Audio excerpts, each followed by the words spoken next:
Bonjour, aujourd'hui nous allons parler du dernier album des aventures du Dr Posh, Retour sur la planète des chats de Mark Westerlin, paru chez Mosquito.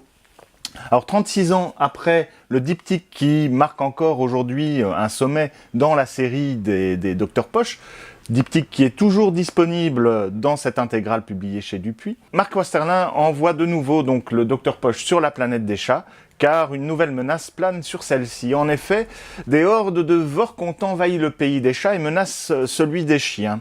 Alors, sur place, la résistance s'organise, certains chats prennent le large et vont se réfugier chez les chiens, mais l'ambiance entre les deux communautés n'est toujours pas au beau fixe, et les tensions que l'on connaissait déjà dans le premier diptyque sont toujours latentes.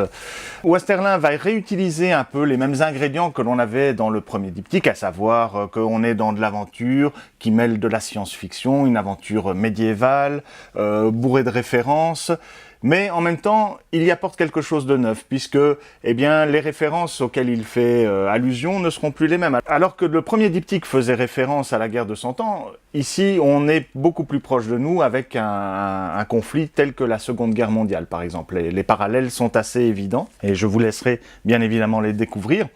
Autre nouveauté dans cet album, et autre intérêt par rapport à la première histoire, c'est que, bien sûr, il va réutiliser des personnages que nous avions déjà vus précédemment, mais il va en introduire de nouveaux, ce qui lui permet de développer de nouvelles trames narratives.